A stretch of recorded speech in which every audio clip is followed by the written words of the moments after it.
evening. I hope you can all hear me sufficiently well. It's a real pleasure and an honor to stand before you tonight to introduce such a wonderful lady. Dr. Elizabeth Sackler is a public historian, an arts activist, and an American Indian advocate. She has lectured widely, and her keynotes include, amongst many others, Equal Pay, Equal Wall Space, New York, County Lawyers Association, New York, Changing the Course, Women, Art and the Art Market, Studio Art Centers International in Florence, Italy, New Forms, The World in a Different Order, here in Oslo at the First Supper Symposium, moving right along, the radicalization of normal people in the New York Academy of Art, New York City. Who is the criminal and where is the justice? The John Jay College of Criminal Justice in New York City, Repatriation and Restitution, the Vera List Center in the New York City, and the Ethic of Collecting, Harvard University, amongst many others. Dr. Sackler's numerous awards include Distinguished Service to the Visual Arts, Making Trouble, Making History Award from the Jewish Women's Archive, Visionary Women Award from the Moore College of Art and Design, and Women of Power and Influence Award of the National Organization for Women, and the Brooklyn Museum's own prestigious Augustus Graham Medal. Dr. Sackler also received an MFA from the Studio Art Centers International in Italy in 2015, and the Elizabeth A. Sackler Papers are held by the Sophia Smith Collection, an internationally recognized women's history archive at Smith College. As you can see, the list of achievements is impressive. But let us now take a few steps back and look into the journey that has brought Dr. Sackler to where she is today. Growing up as a teenager in New York City, at the peak of the civil rights movements in the 1960s, Dr. Sackler learned from grassroots experience how to operate as an individual change maker in a community of highly motivated activists. There is now an infamous photograph of her 15-year-old self with a sign in hand, taken from a 1965 copy of the cover of the magazine Ebony, together with Martin Luther King Jr., marching in Selma. She considers herself a social activist, and she says right from the very beginning, and credits her school, her family, and her parents' friends, musicians, artists, and thinkers, for teaching her to reject social separation, like racism, anti-Semitism, and sexism, as they existed in those days, as well as the ways in which they present themselves in our own times. Since those early days, Dr. Sackler has spent her adult life creating opportunities for those who do not have a public voice or a public venue. This drive has led her to establish the American Indian Ritual Object Repatriation Foundation in 1992 as founder and as president, and to also found the Elizabeth A. Sackler Center for Feminist Art at the Brooklyn Museum in 2007 in New York, the first of its kind internationally. Her lifetime of activism was the subject of the January 2016 New York Times Women in the World feature. And very shortly, she will be honored by the New York Women's Foundation, precisely on May the 5th. Dr. Sackler met the artist Judy Chicago in the 1980s and started to collect her work while this feminist artist examined her Jewish heritage through now famous works such as the Holocaust Project. They became friends. Art and society developed as thematic pillars for Dr. Sackler's investigations, probing feminism and Jewish identity as many other subjects equally. And these questions became a focus for her future activity. Yet, during the decade of the 1980s, she immersed herself fully as an advocate for American Indians. Her commitment to First Nations took a very public form in 1992, when the auction house Sotheby's refused to withdraw 3 American Indian masks of spiritual significance from its auction block, ignoring pleas by Hopi and Navajo tribes who said that they needed these to continue their life. Dr. Sackler considered these objects as vestiges of the USA's own genocide and decided to bid for them, her first auction. She won the bid and returned the objects to their rightful owners. Her action was met with more money by mail, but also with letters from non-native citizens hoping for a better understanding of American history and wishing for some sort of reconciliation. The American Indian Ritual Object Repatriation Foundation was born, as was an American Indian scholar in Dr. Sackler, who was then drawn to earn her PhD in public history. Dr. Sackler went on to take a particular interest in architecture as a powerful artistic force and the strength of building a new museum in order to move collective thinking. Her friend Judy Chicago was at the time searching for a home for her very famous work, The Dinner Party, a work known internationally and honoring 1,038 women across numerous disciplines. This spurred Dr. Sackler to search for a museum in New York City that would take on such a powerful work. And not just that, a museum that would commit to women, to community, to education, to dialogue, to history, and indeed to the future.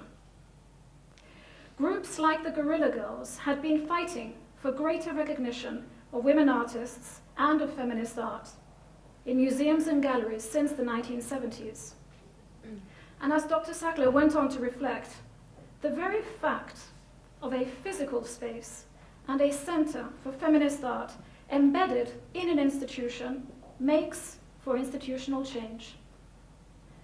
The Brooklyn Museum matched her thinking. She had, in fact, joined its Board of Trustees in November 2000. And in 2007, the doors of the Elizabeth A. Sackler Center for Feminist Art opened as a home to the dinner party and much more. Dr. Sackler went on to be elected chair of the board in June 2014. She was the first female chair in the museum's 200-year-old history. And in 2012, she received the museum's highest honor, the Augustus Graham Medal. She's currently the president of the Arthur M. Sackler Foundation and president of the Elizabeth A. Sackler Foundation. The Sackler Center displays critically acclaimed exhibitions and was the first of its kind, ahead of the curve in a world that has since followed suit in an attempt to recognize women's contributions in art. And as Dr. Sackler has commented, it's humanist, it's feminist, it's equality. Our mantra is equal pay, equal wall space. Dr. Sackler has been the powerhouse responsible for some of the most compelling programs internationally that museum goers have seen. In 2012, the Sackler Center inaugurated the Sackler Center First Awards to honor women who have broken gender barriers and who have made outstanding contributions in their respective fields. And also a program called Forum, a venue for lectures and a platform for advocacy for human rights and for human issues, for women's issues.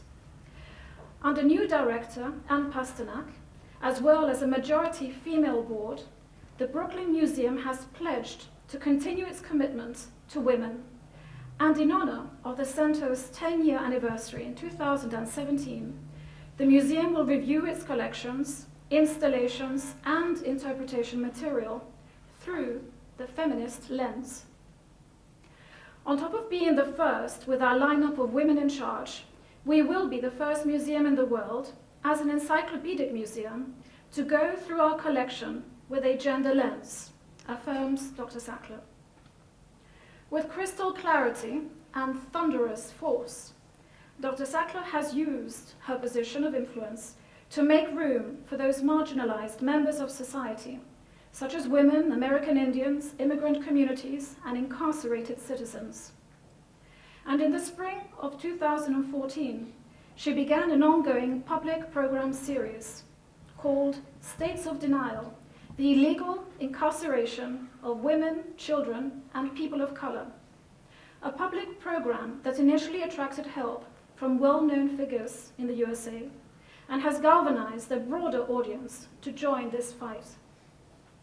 How the problem of mass incarceration in the USA is going to be resolved has no easy reply.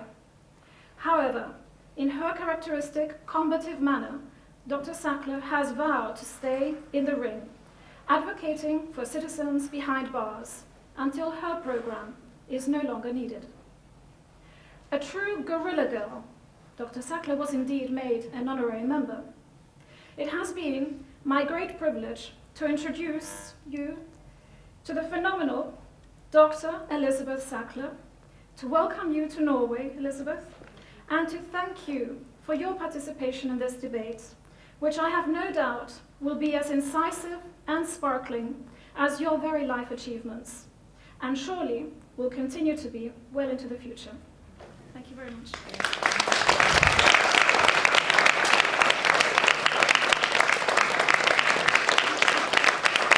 Thank you, Katya, for this wonderful presentation.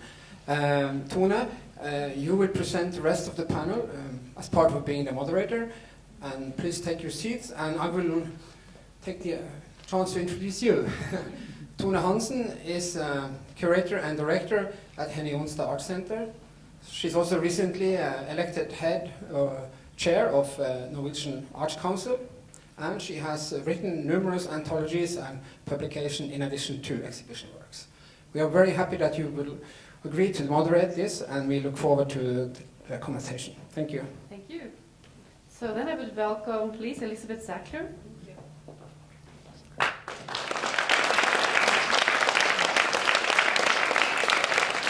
Eline Mugaas.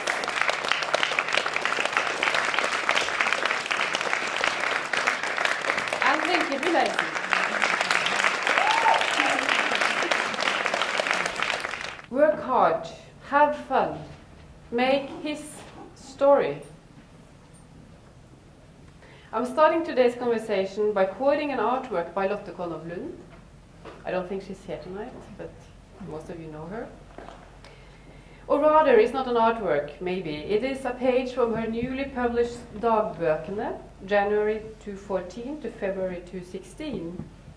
It's 2 years of notes, thoughts, and comments in a moleskin format, as you know.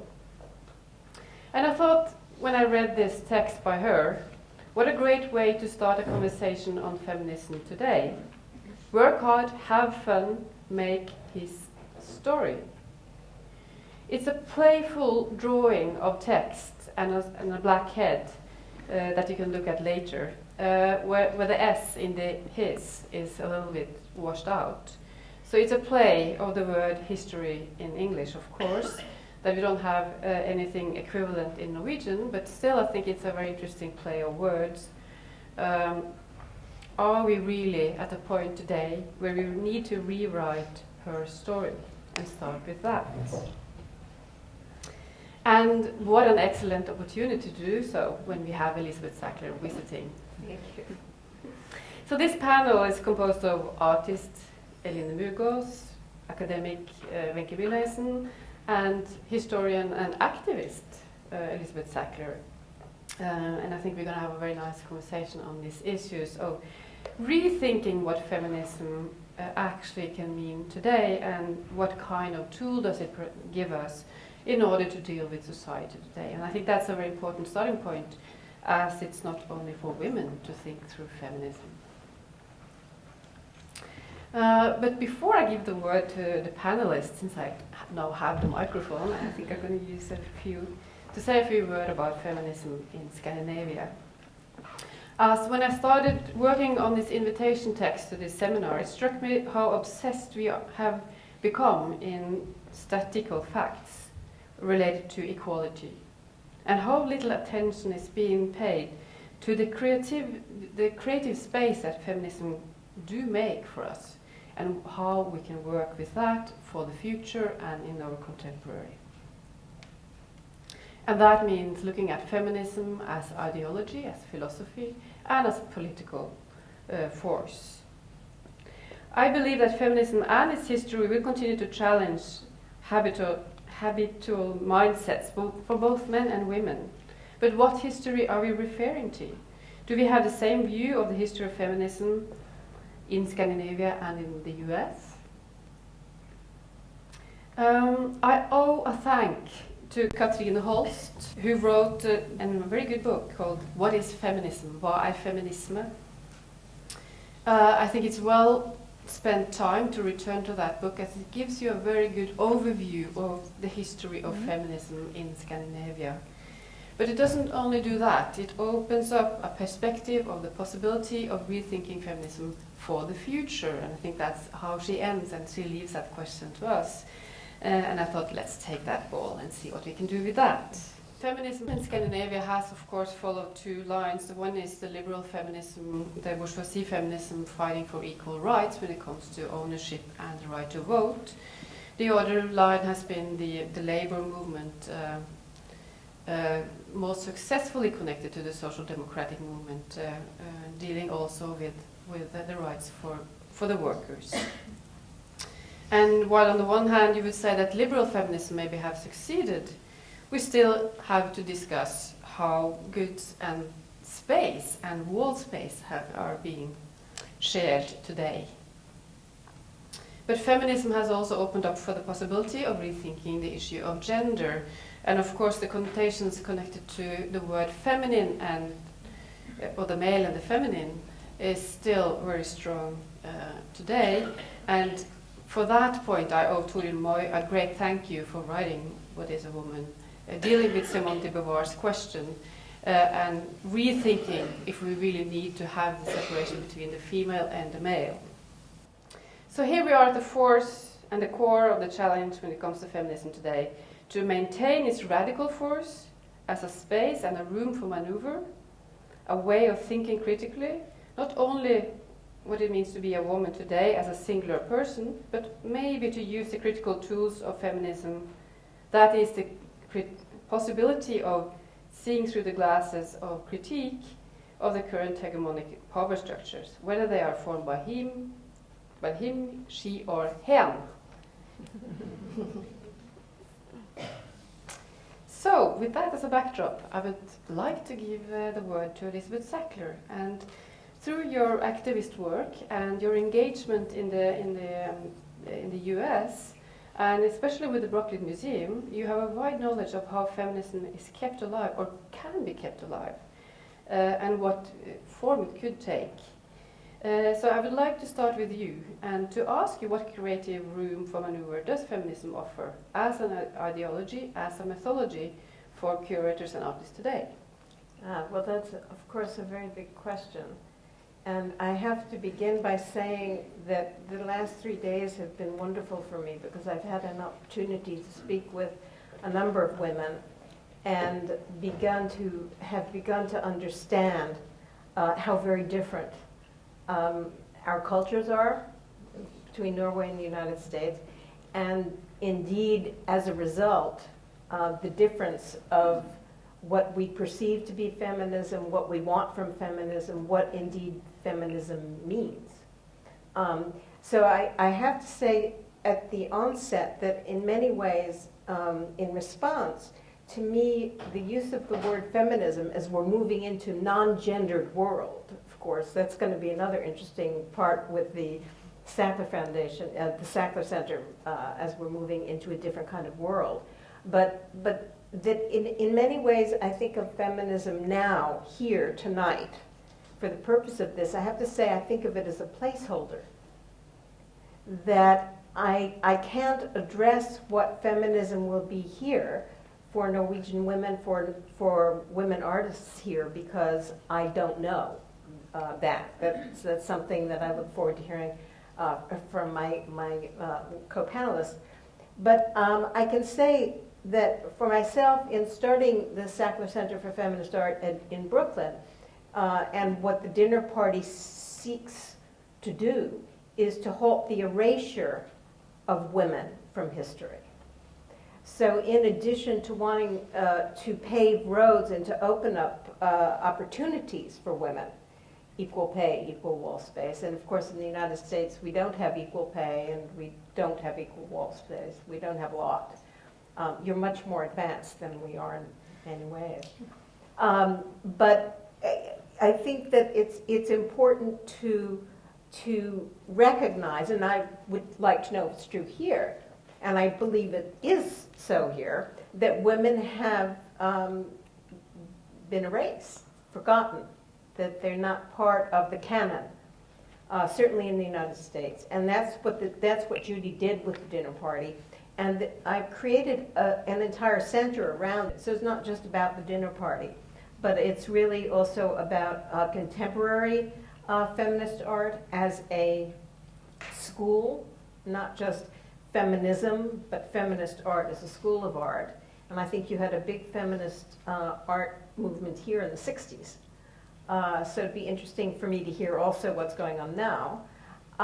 But we do programming in addition to our exhibitions. And that was very important to me as an activist, to provide a forum, and we have a place called the Forum, where all these dialogues could take place on all levels about all things. And indeed, when I was speaking to the Brooklyn Museum about negotiating with them to have the Sackler Center, they briefly asked about the word feminism, and I said, well, for anybody who has a problem with the word feminism, this is the place to come to have that discussion. Because there is a difference of opinion. There are many different attitudes about it, and what we need is the space. We need the space to discuss.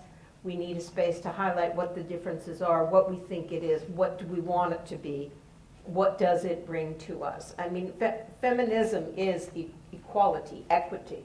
It is humanism, that it really is fairly straightforward what it's about. It has a lot of baggage that's been put on it, and I think in the United States it's probably different baggage than maybe the baggage you have here. That's something I've been learning about while I've been here.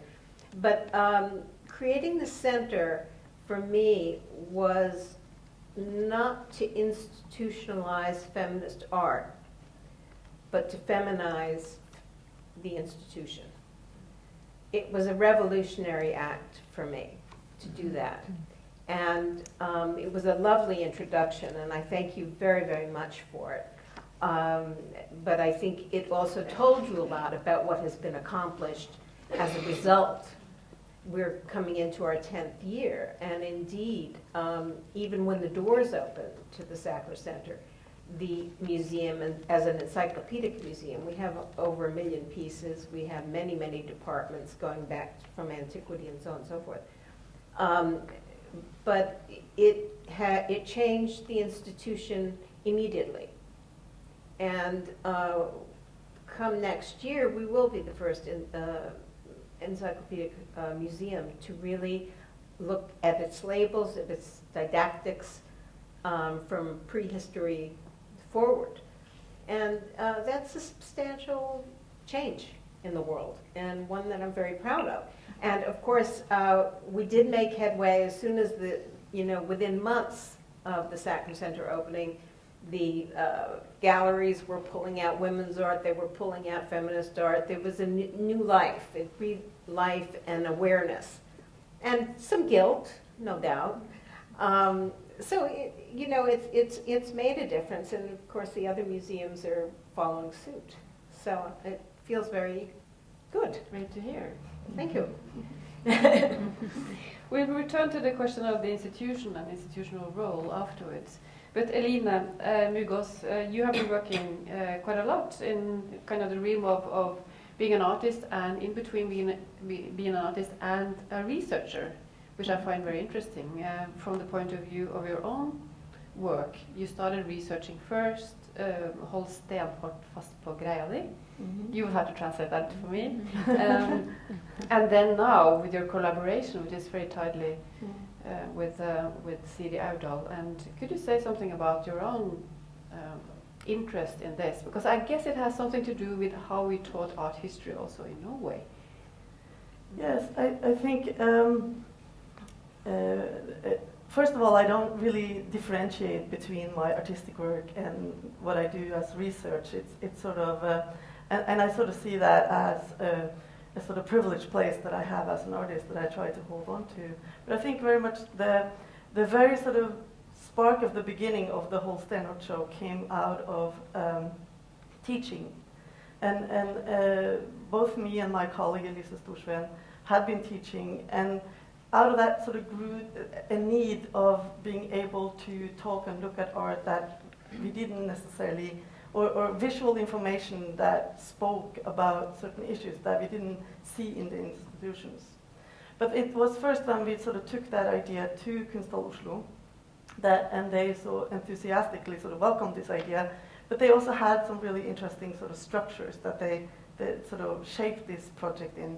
And then that sort of started a really interesting collaboration, which I thought was really fruitful both for them and for Elise and me as artists. Please repeat the title of whole Stenholt fast in English. In English, well, it's sort of untranslatable, but it means I could loosely translate as keep a rock hard grip on your thingy, which would both mean it both means to stick to what you believe in, and it also is a sort of sexual slur, how to hold on to your genitals. So it's kind of not translatable. So we kept it in Norwegian, although it wasn't so good in English. But we found it was a sentence that we found on the back of a drawing of one of the artists that we included in the show that was that died in the 1970s. But it was so good. It sort of spoke so much to what it had taken a lot of the artists to sort of stay there and still be there and produce work. And Wencke actually was one of the artists that was in the show. But you said it came out of teaching, and it came out of the need for more information? Well, I think sort of talking about like growing up in the 70s and 80s, and then sort of in relation to the problems that our mother's generation faced in terms of the inequality, I think as a young person it was difficult to always recognize what one was fighting for. And it has sort of taken time to sort of, but in coming into a teaching position and dealing with students, all of a sudden you're starting to more and more also as you grow older, to be able to recognize the power structures and to see the inequalities and to sort of speak more directly to this problem because you have some more experience. I had also spent 12 years in New York being educated there, and also spending time outside of your own country makes it also a lot easier to see the kind of incorporated sort of problems that are sort of hidden from you inside your own culture. So that was also a great help.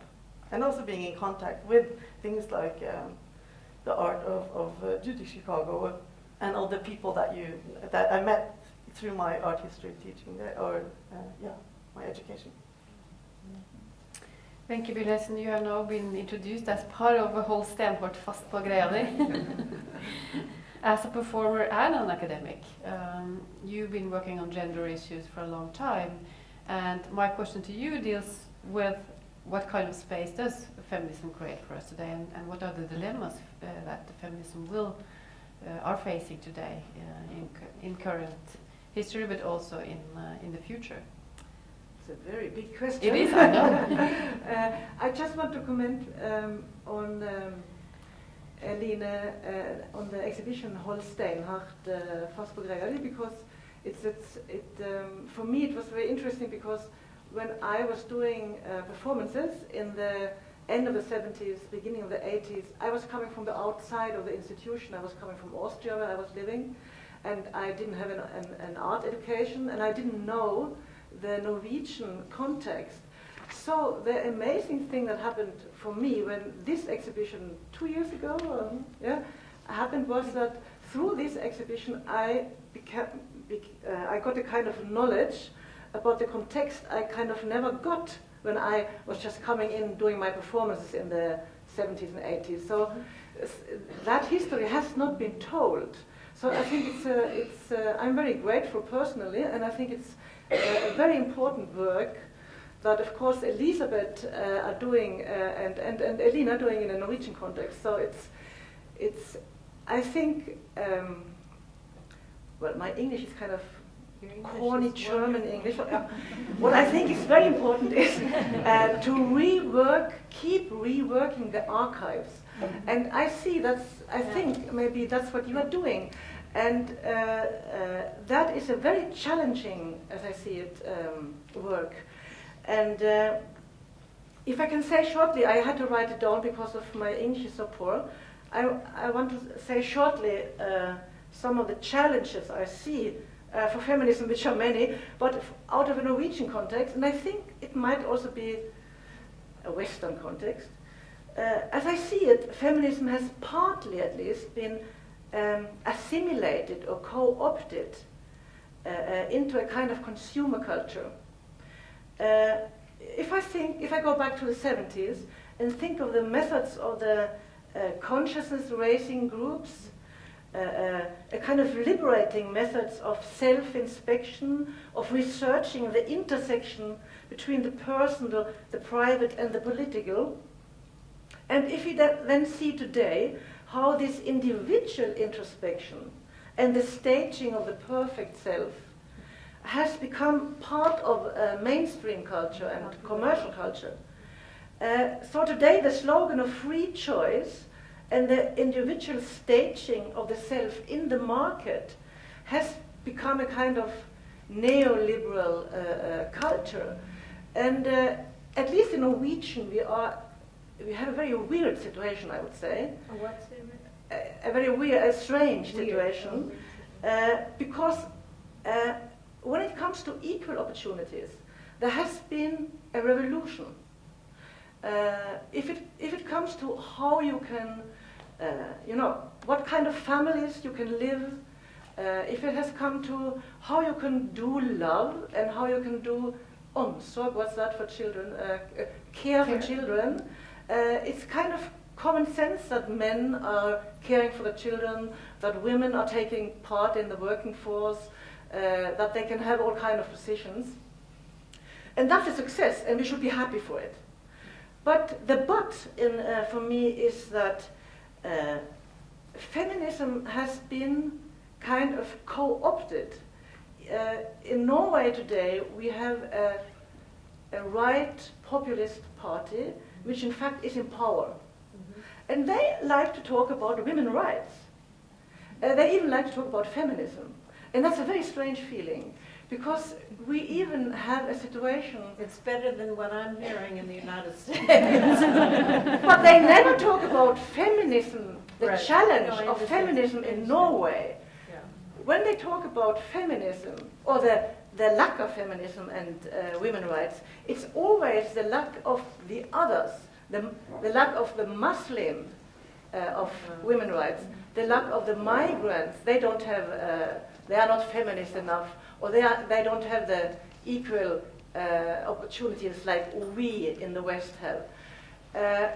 And this is I think it's a very challenging situation, because feminism, for me at least, as a former artist, as an academic, it has been a countercultural, anti-capitalistic movement, and it has become, strangely enough, part of governmentality. And this is, I think, at least in the Western societies, quite a big challenge, and also for the art field. That's really, it's very, very interesting, because when the Sackler Center was first opened, I had an interview with a newspaper, a magazine person, and she said to me, "Isn't it antithetical for feminist art to be put into an institution?" Yes. Right, which is what you're talking about. And my response was, the idea is not to institutionalize feminist art, but is to change the institution. So it's kind of like a mold, you're working sort of from the inside. But I hear that what you're saying, it's being co-opted for another agenda. Yes. Here. Yes, and I think what you say is, I think that's very interesting, because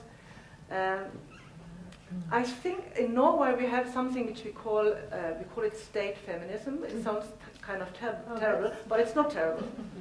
It's kind of, you know. I think it sounds awesome. It's the women movement. We have state-sanctioned violence. We cannot have state-sanctioned feminism. Yes, so it's the women movement cooperating with the politicians from the 70s on, and yes, institutionalizing at least gender equality, maybe not feminism, but gender equality. So to have feminism being kind of institutionalized, I think that's a good tactic. But it's a dangerous tactic as well. And it's the same in the universities, because I'm also working in the universities, you know, how to survive as a feminist in the university. It's the same question, you know, because you want feminism, or the questions of feminism, to be institutionalized and get space, get wall, get research money, but you want to keep the counterculture critique. You want to keep the conflict. You don't want the kind of harmonizing gender equality feminism which the right-wing populist party can have as a badge on their dress. And that's a challenge. Yes.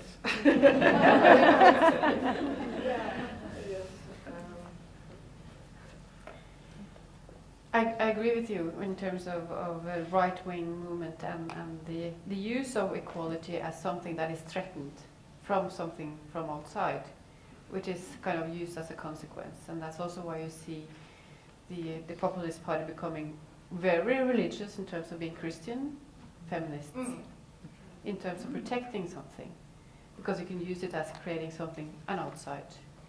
So you see those two things coming together in politics. May I ask you a question? Because there's discussion in the academy in the United States about the whole idea of having gender studies. And there are a lot of people who, I think the same way that I've understood here, that there are a lot of people opposed to the use of the word feminism, or even a feminist movement here in Norway, that there are women in the United States who are opposed to gender studies, because they feel that it's, on one hand, giving voice to it. On the other hand, the universities then can say, all right, now we're doing what we have to be doing. But it's really setting women and their history aside from the larger canon. It's a very good question. But I think we have to have a kind of double guerrilla tactics. Yeah. On the one side, it's simply necessary. I mean, like the museum, it is simply necessary to raise the questions, the agenda and the problems, to have institutions, to have exhibitions, to have gender study programs, to get it up on the agenda. Right. But I'm affiliated to a center of gender studies here at the university in Oslo. This is called the Center for Tverrfaglig Kjønnsforskning, interdisciplinary gender studies. It has a kind of double tactique, which is to have a place where you can really go into gender research as a field, with their own methodology, with their own theory, with a kind of canon of the literature.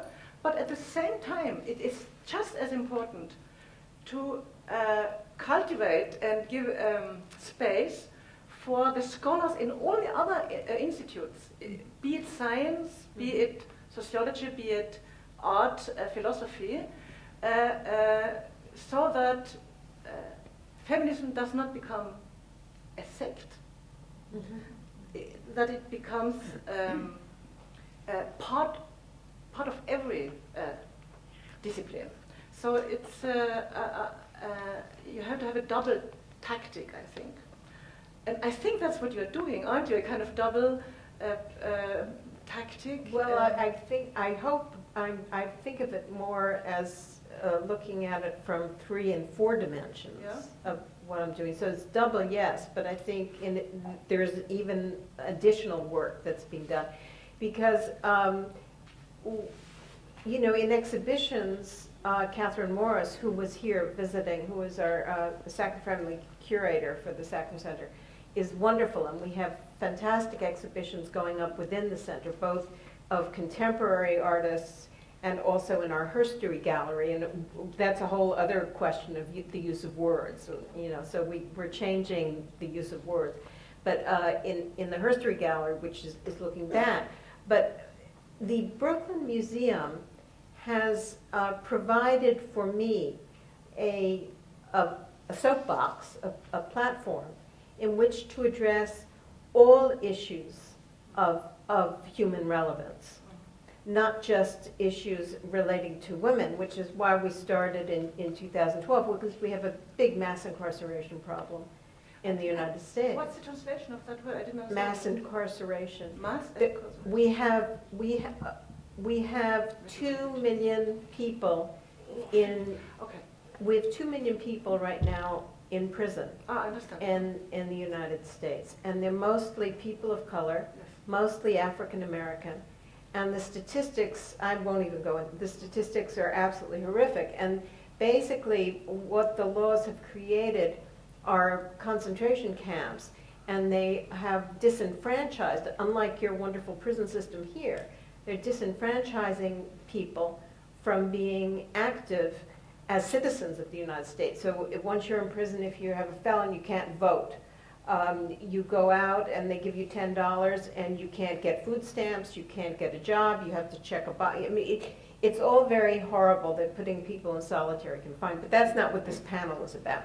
The point is, though, that within our feminist center structure, this allows for the identification of human rights problems that exist now in the United States, in addition to the human rights, the problems the inequalities that women are facing, or sex trafficking is another area that we're looking at a lot.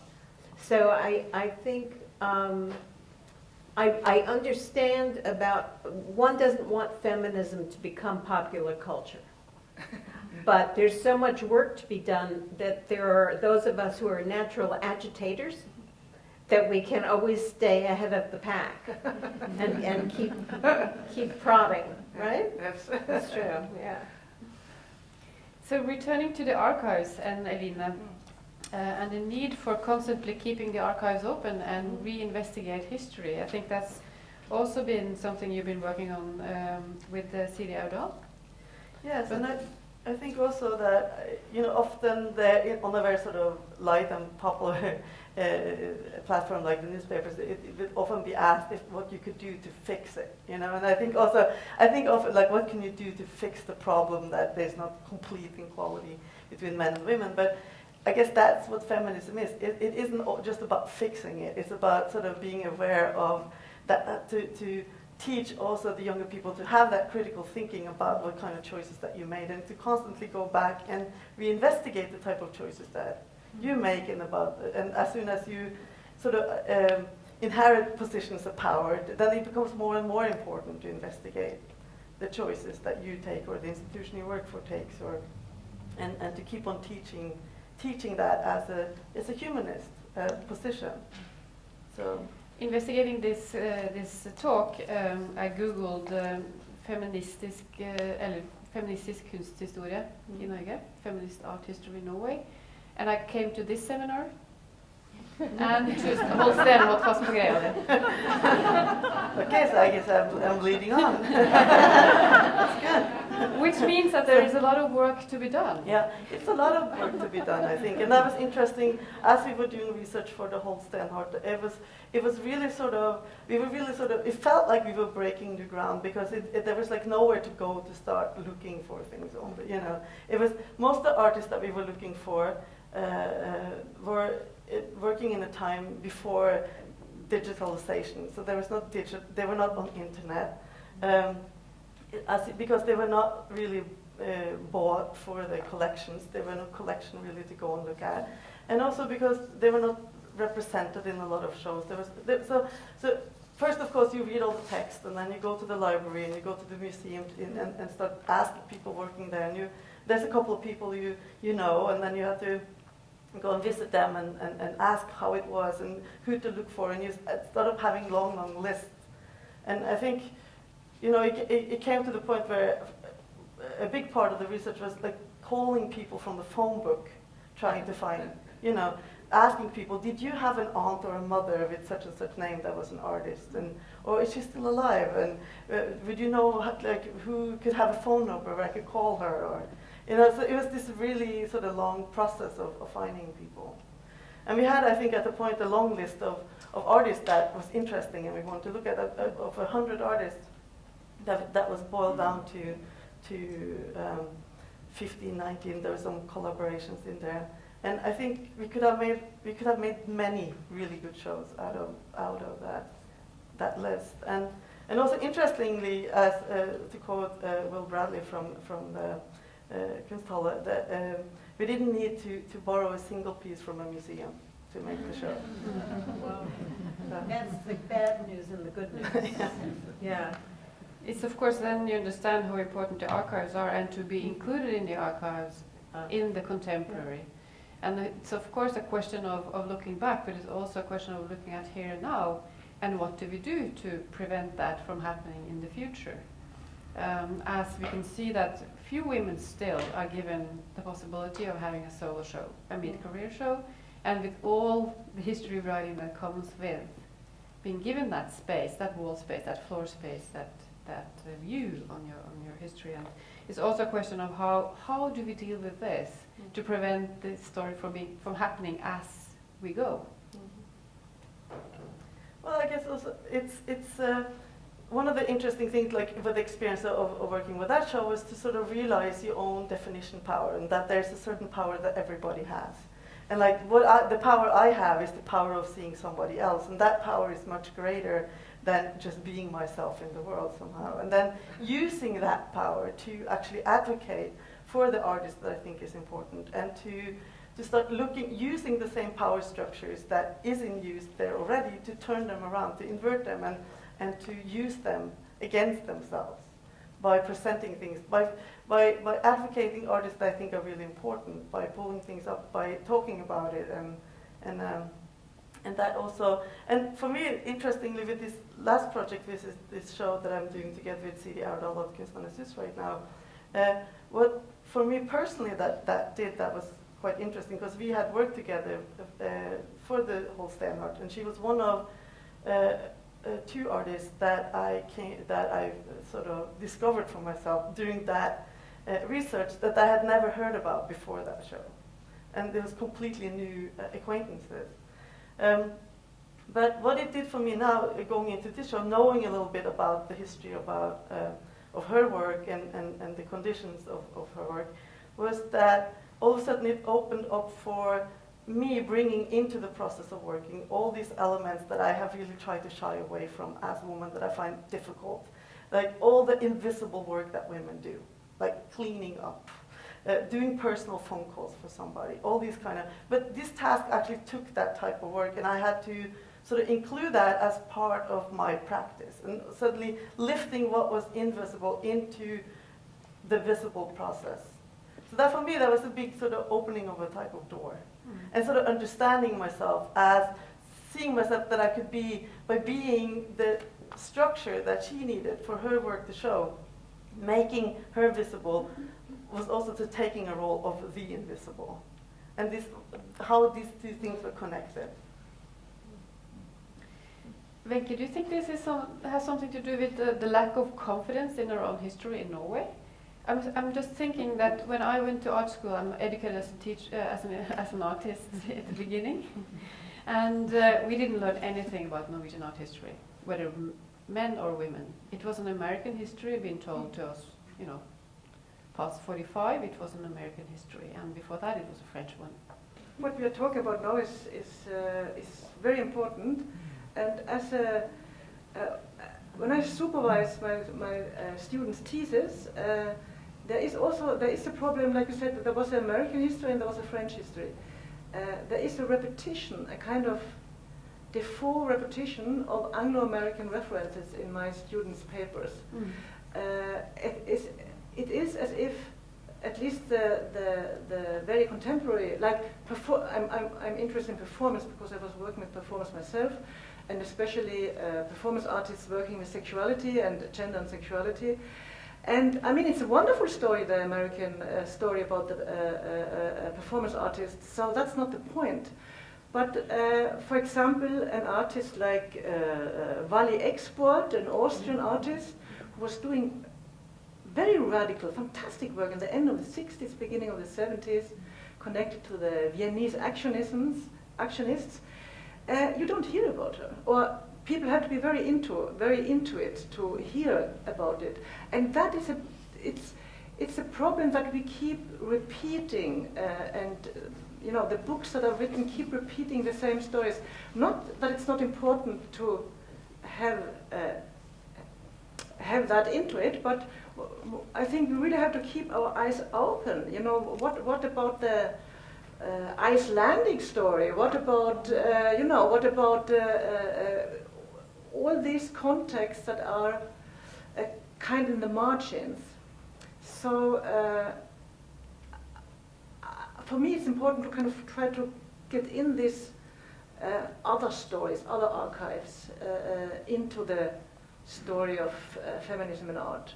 What each of you are describing is the erasure of women artists. Yes. I mean, and that's so that it surprises and interests me that so probably 50% of the people that I've met since I've been here shun the idea of feminism or the need for feminism. Here. Well, We don't meet those people. I know. Well, that's where I feel at home because that's not my world. Yeah. But I'm happy you say that, because I think that's. I'm glad you raised that question, because I think this is a question that I can very, very, very much understand. I can understand it as an artist. I would understand it as a scholar. I can understand it as a writer, because. If you are a male writer, you are simply, or artist, you are an artist or a writer. But if you are a female writer or artist or whatever, or even feminist, you get into a very small box, or you feel as if you're getting pushed into a very small box, as if you were obliged to talk about certain themes. Use certain methods or theories, which is the reason that there has been a kind of protest against being called female artist, female writer, that I can very much identify with, in fact. But the problem is that we still don't have the space for feminist issues, and that means that we need to ask the question, who is the feminist we? I mean, is it white middle-class women in the West? Or who is it? Can we talk about male feminists, queer feminists, about all kinds of feminists? So when you said that you take in the broad approach of human rights or indigenous rights, I think that's very important, because it broadens up what is feminism and what is feminist art about. You know, you have these cliches in your head, you know, that it's which make the room very small, and that is why people, I think, don't want to be called feminist or female artists. Yeah, well, I think that's true in the United States as well. The question came up when I was negotiating with the Brooklyn for the space about the use of the word feminism as Center for Feminist Art, as opposed to, and that it was ghettoizing.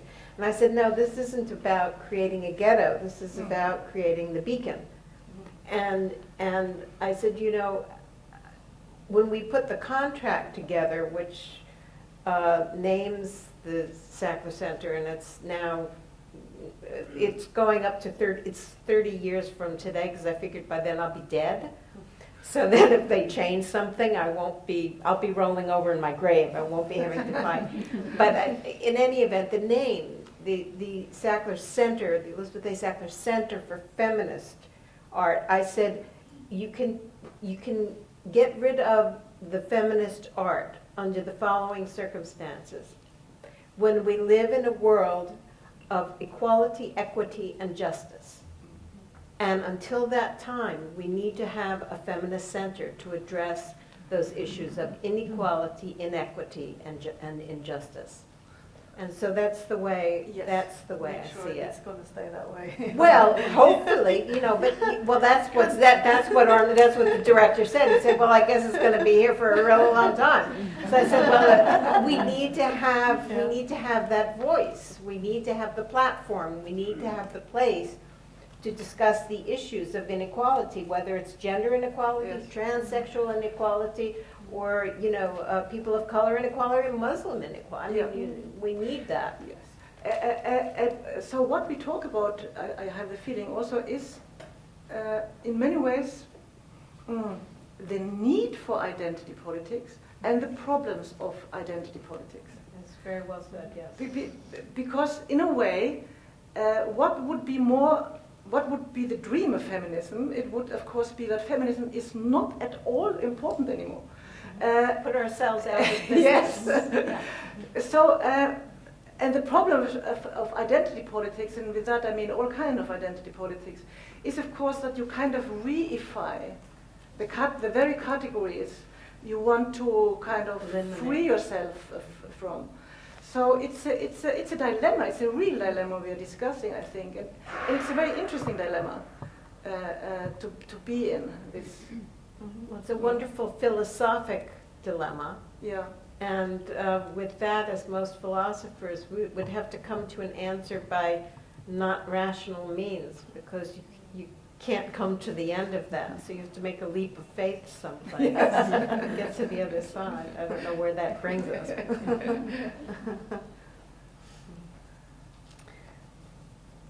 I think also that feminism, with its possibility and to look at history. I mean, we do talk from where we are today, and we can look at history also with the glasses of feminism. And one very interesting project that I experienced a few years ago was at the Venice Biennale, where Marta Kusma curated a wonderful exhibition called "Be Aware of the Holy Whore: Edvard Munch, Lenneberg, and the Dilemma of Emancipation." And that, I think, was a very elegant way of looking into not so known material from Munch and putting it partly together with Lenneberg's new film, and looking at, bridging history also by curating those two together, and by that actually saying that Munch was a feminist.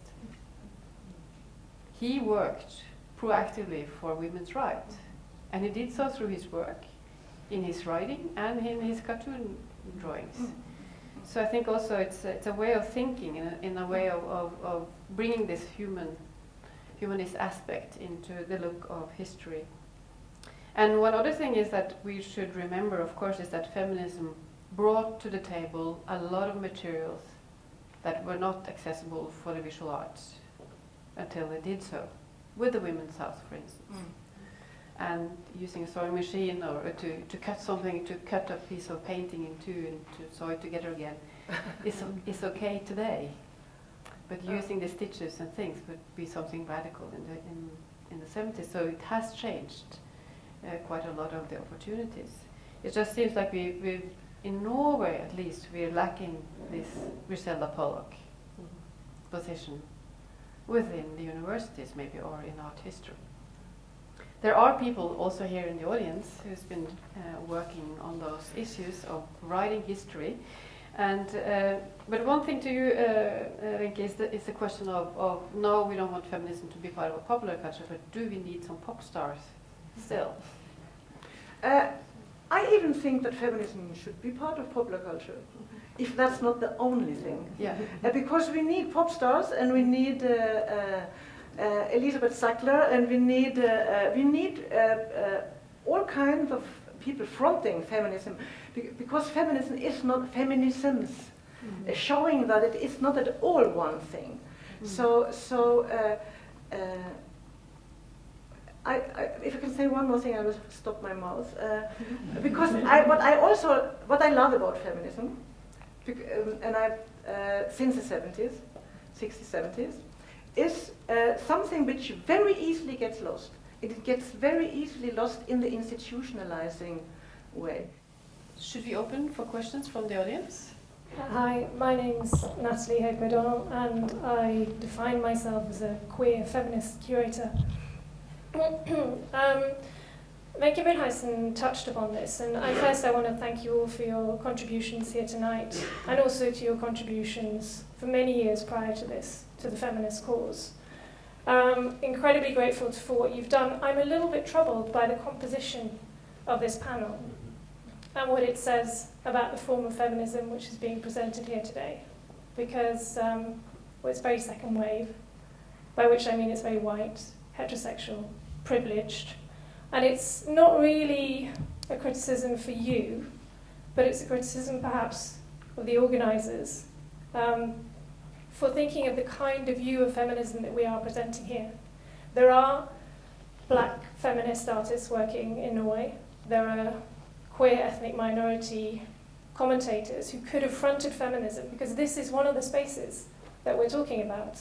And there's a Tumblr feed, which I thought was quite amusing. It started with, congratulations, you have an all-male panel.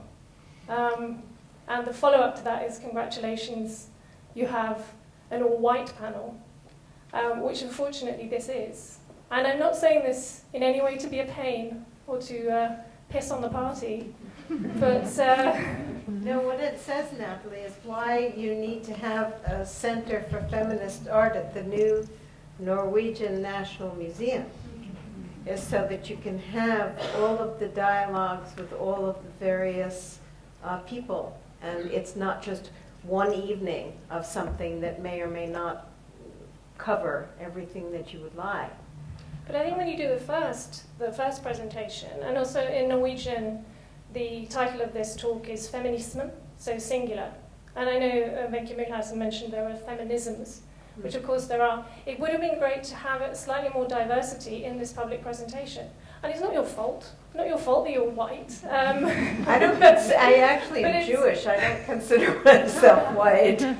But I think it's important to acknowledge, because I think it's only when we acknowledge our own prejudices and our own privileges that we can begin to address some of the exclusions that, if we don't, are still going to continue to perpetuate.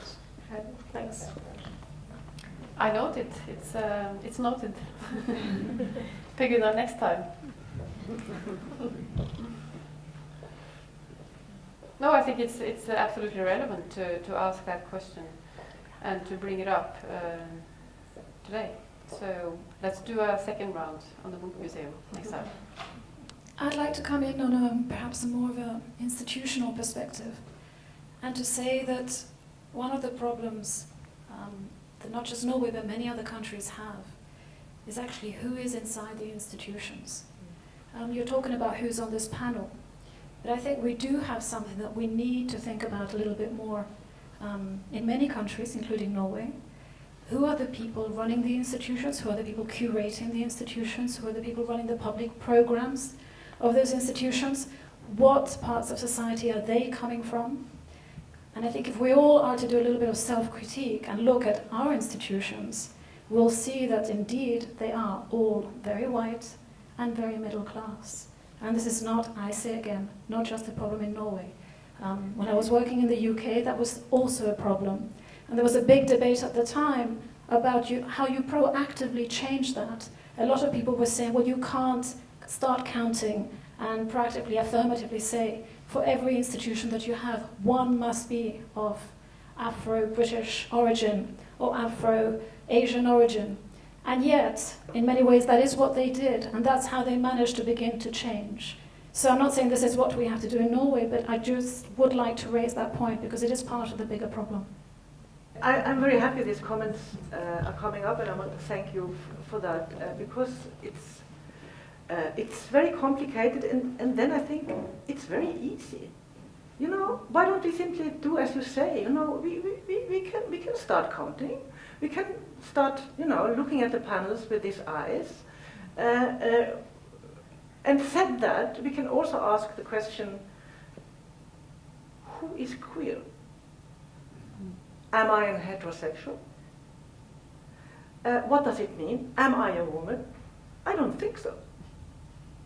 But I'm seen as a woman, for example. You know, we can ask this question, what does it mean?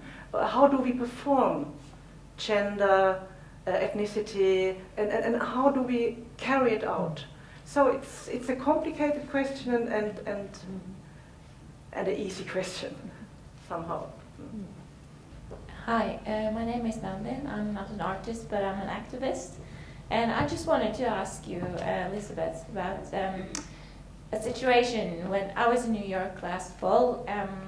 I talked to this woman, professor at the University of New York, and she told me about some of the conversations about feminism on her school, that on some terms they didn't want to talk about certain issues, so they have this no platforming theme that is also coming or is discussed in Sweden as well. I know that it's certain areas that the feminist movement are not able to kind of even have a conversation about. You know, they just close the space and they say that this issue is kind of not debatable, so they are no platformed, the teachers. So I just wondered, like, do you have any thoughts about, you know, feminism, and when it comes to like freedom of speech, like how are we supposed to have a conversation if we are not even able to talk about certain issues? You know,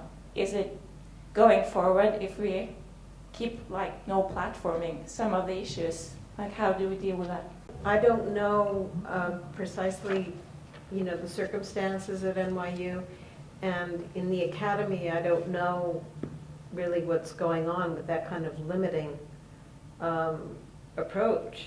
It's not useful. I think not only do we have to have a dialogue amongst women about all things and all kinds of women, but with men. It's absolutely essential to have the dialogue going on across all lines of color, of gender, of whatever self-identification there is. So I'm sorry, I can't really respond to that because I don't know that. It's disconcerting and upsetting to hear that that's the case. So thank you for letting me know. Actually, when I get back to New York, I'll see what's going on at NYU. Thank you.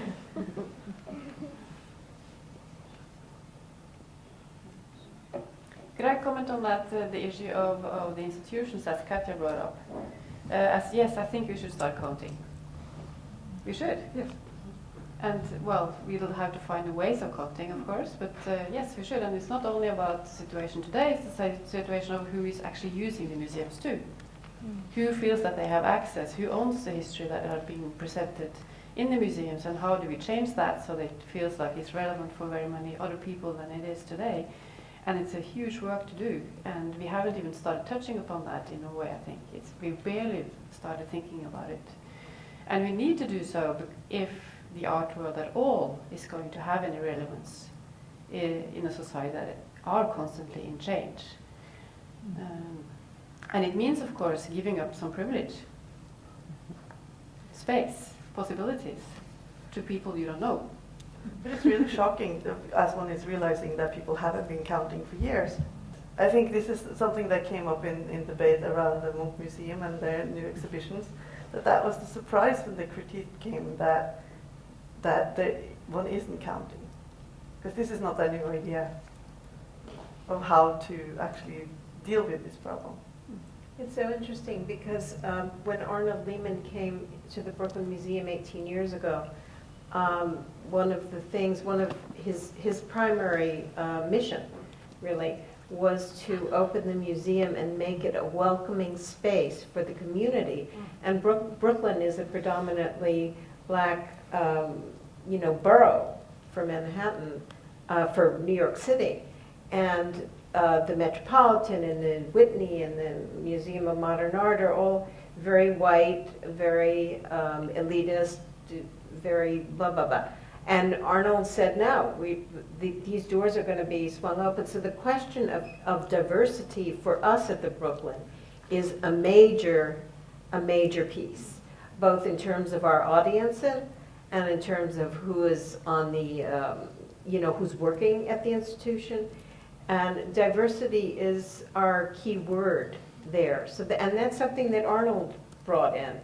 And it's interesting now. I don't know that you would be aware of it, but the Metropolitan Museum has changed its, as we call it, its branding. And they have now a whole different approach towards things.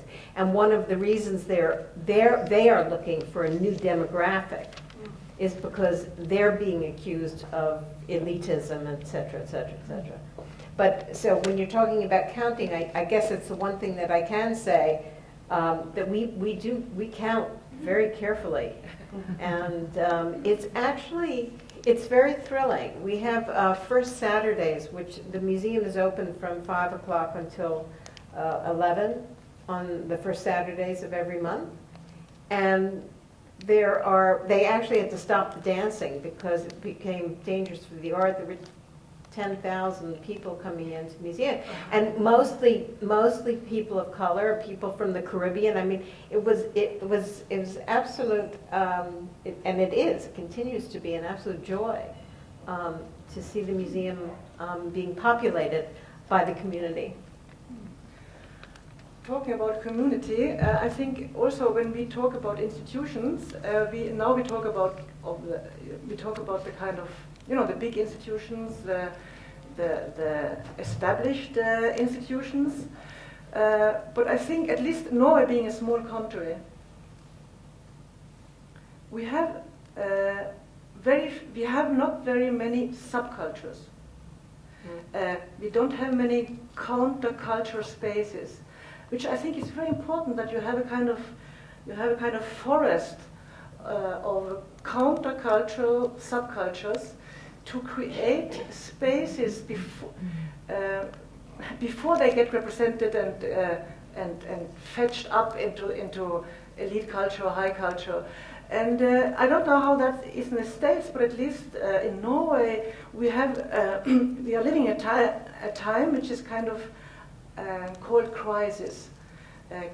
Crisis of politics, crisis of refugees, and this rhetoric of crisis is making all spaces kind of smaller, because we need this subcultural spaces for quite radical system critics, to dare to think utopian thoughts without being afraid. It's called extremism. Because the thoughts get very small, as if society is obfinite, created once and for all, so we should always think not only of the kind of established institutions, but to create these subcultural spaces, like the queer movement, which is really a movement coming from below, so to say, and making such a pressure, asking these questions, that the institutions have to change. So I think the countercultural and subcultural spaces are extremely important, and we don't have many of that in Norway, do we? Concerning art, for example, you know that better than me. No, I guess it makes it every space that isn't a big institution that will have that role is up for grabs, right? And then you have to see how well they use them. Yeah. Like some spaces use it well, and other spaces don't. Well, it has been a history of smaller exhibition spaces coming up, made by artists, in order to create a platform to have a say. Whether they've been radical or not is another question, but some have. And of course, countercultures are not there to stay, they are also changing. So, and there are many of them getting state support or governmental support through the council. the cultural culture, for instance. I think there's some more questions. My name is Gyrid Gunnes, and I'm a PhD student working in the intersection between religion, art, and feminism. And thank you for a very interesting discussion. My question concerns what you do when there is nobody to include in the archive. Because I think you all speak from a very sort of optimistic position that there are some women artists to actually be discovered, and they're just lying there in history, waiting for us to discover them and then to include them in the archives. But the question is, but I think that the oppression of women, one dimension of it is that women have not had access to training, not had access to resources, and therefore are not there to be discovered. So what kind of strategy do we have for revealing that absence? And also, what kind of strategy do we have for addressing the politics or the absence of women in art history, in art history, and the real absence that is there, and not as a possibility for rediscovery. It's very interesting that you are able to find Siri, because as you pointed out to me when we were chatting, you live in a country where there are 5 million people, and you can look in the phone book and begin to search out people. There's upset from the early feminists right now, artists from the 70s, 60s and 70s in New York, because they're just starting to get recognition, and they're all in their 80s and 90s. So there are articles coming out saying, so you have to wait until, as a woman artist, you have to wait until you're 80, to have a show or whatever. Don't despair. Keep alive.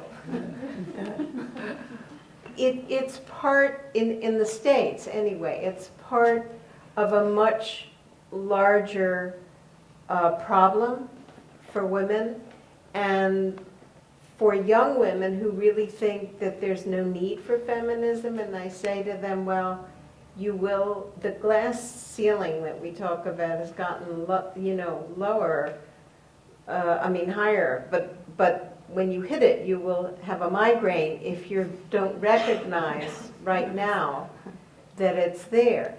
How to find archives? How do we search out? How do we find women? This is the example of Siri is an extraordinary story, and the work is so incredible.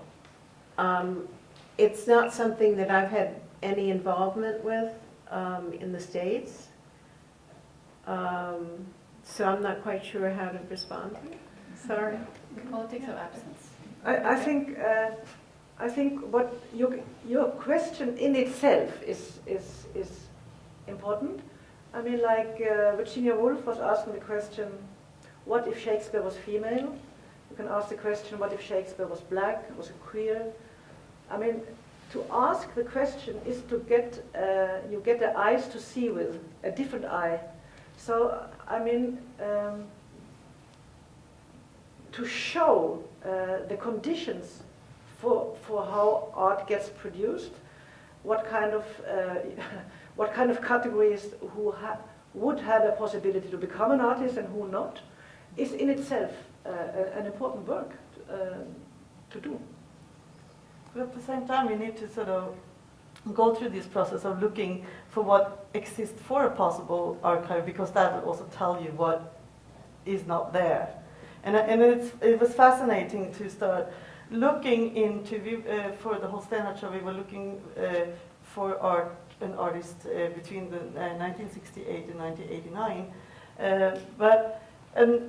As we was looking around and speaking to people, I heard from several places that we wouldn't find so much, or that they were interesting artists, but there were so many holes in their careers that they weren't necessarily interesting as artists. And one of the things that a year and a half later, after having done all the work that we were managing to do in that time, it turned out that that was not true.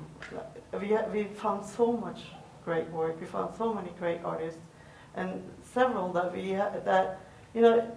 I consider myself like just above averagely interested in this field, and there was artists there that I had never heard about.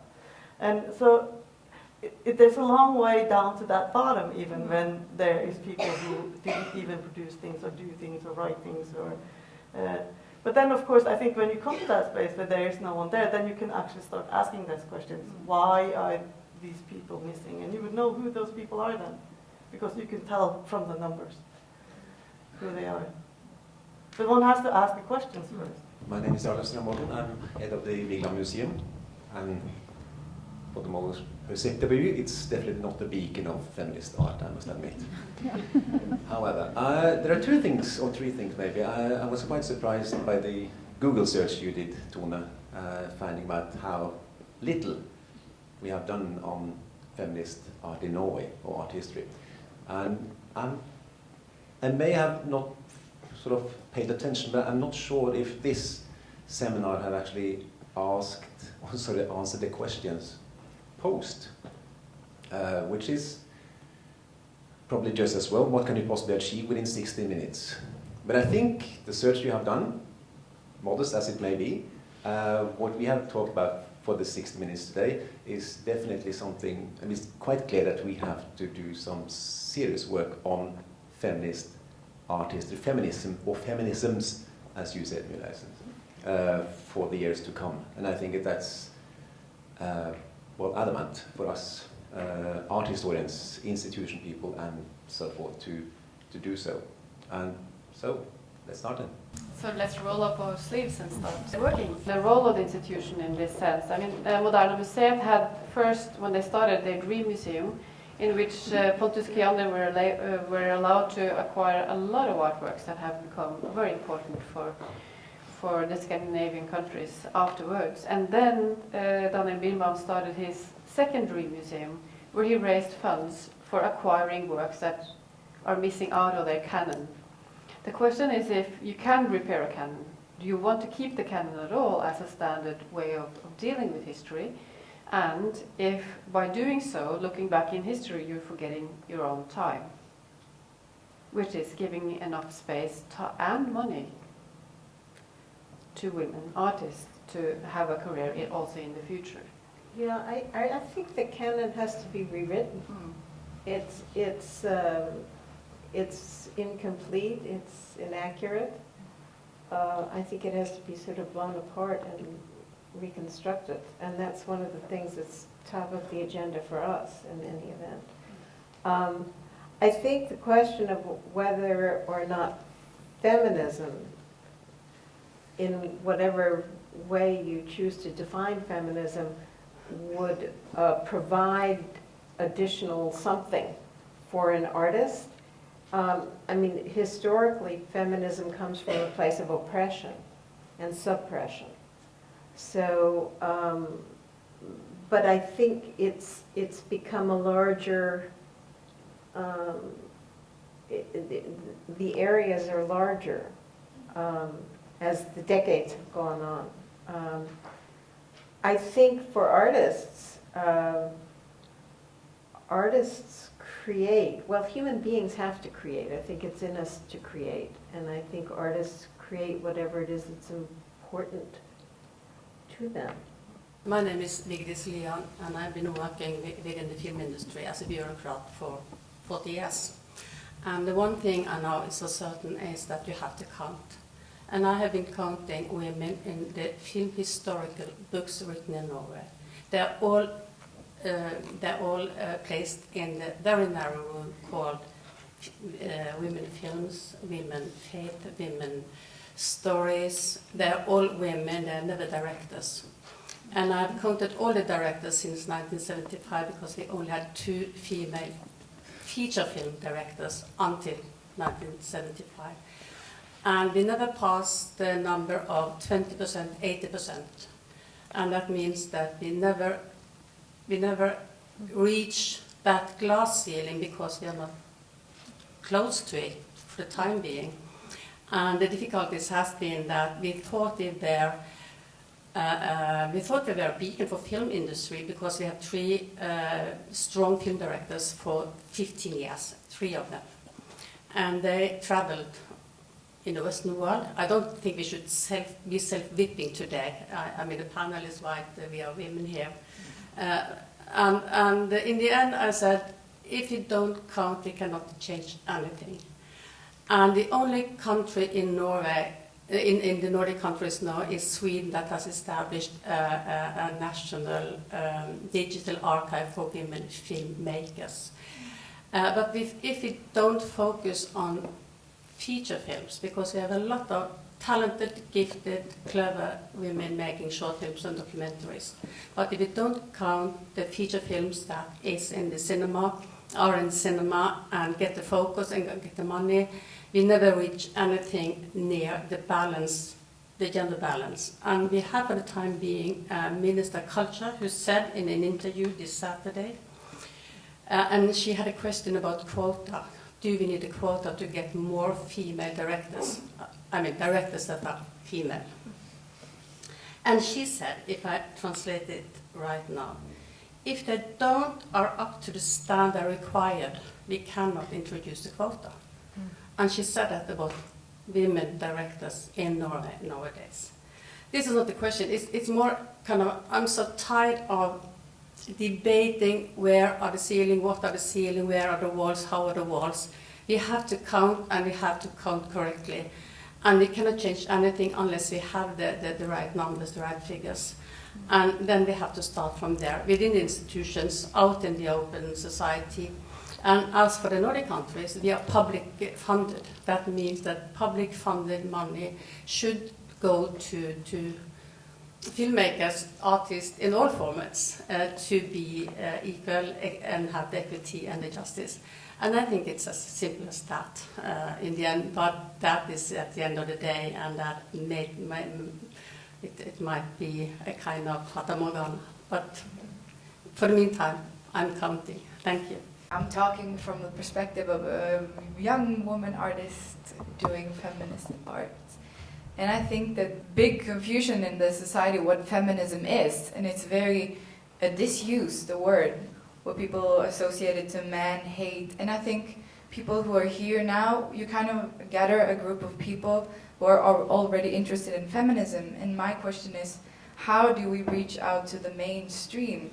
The small bubble, how can feminism come out as it really is, which is not man-hatred or females being masculine, where they grow hair out of the body. And I think it's very misunderstood, the word feminism. The actual definition, or what it is very straightforward in terms of equality. But in what format? No, I understand that.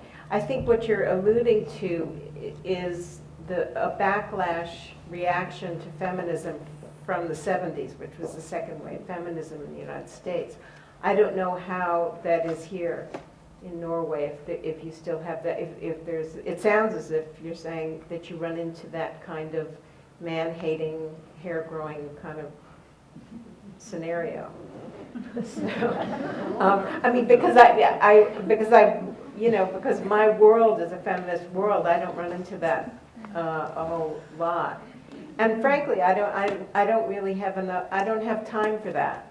When people say that to me, I say, "Well, do you think that women should be paid what men are paid?" And then they say yes. I said, "Well, then you're a feminist." End of story.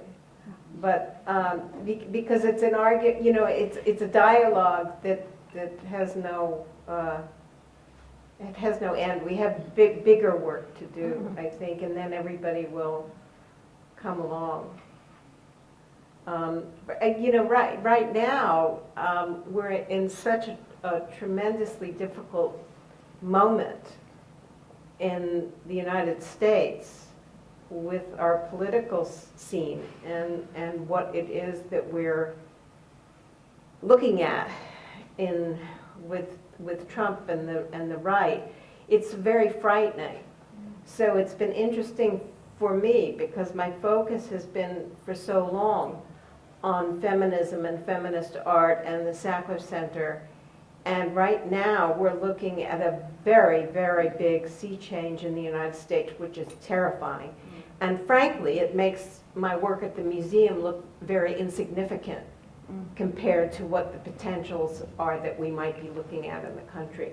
So in a way, you know, when everybody's posing the questions, I'm sort of a little distracted because I'm going home and thinking, you know, we're looking at a fascist country, and America doesn't recognize it. Americans don't recognize it.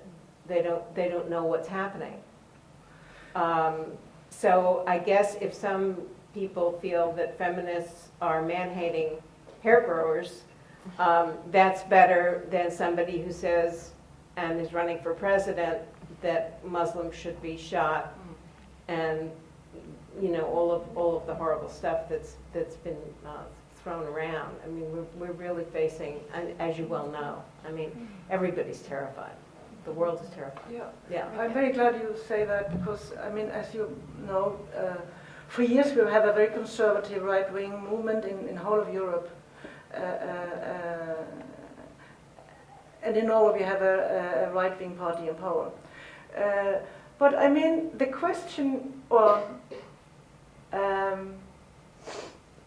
is the question of gender is kind of playing in you when you ask this question about a woman being called man-hating or masculine. Why, I could ask back, but why should women be stereotypically feminine?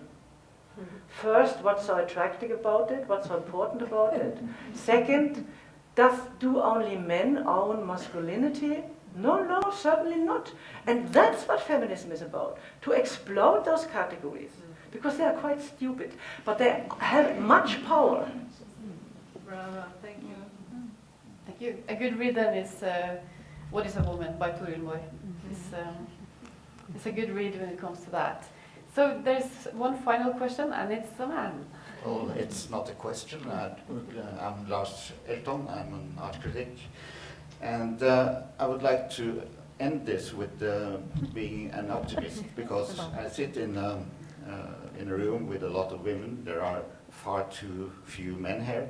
That's bad, because we should have been 50-50, because that's what we are in society. But I'm optimistic about the theme, since you have established, Tone, that the starting point is so low that it can only go one way, and that's forwards and upwards. And I'm optimistic because when I look at the art world and the art institutions in Norway today, I see a lot of women. And they are being engaged and getting positions, and their numbers are rising. And so I'm here to raise the optimistic hope that they will do their job and bring feminist and women, female artists into the light, and that we will get a better way of seeing art in the future. So thank you. Thank you. Thank you. So this is just a starting point, I guess, from a continuous debate on the third and maybe the fourth wave of feminism in Norway, and let's hope we get there. And that we also get a scholar to follow up on the work that Eline has been doing to see what else can be found and be written about and told. Thank you. Yeah. Thank you.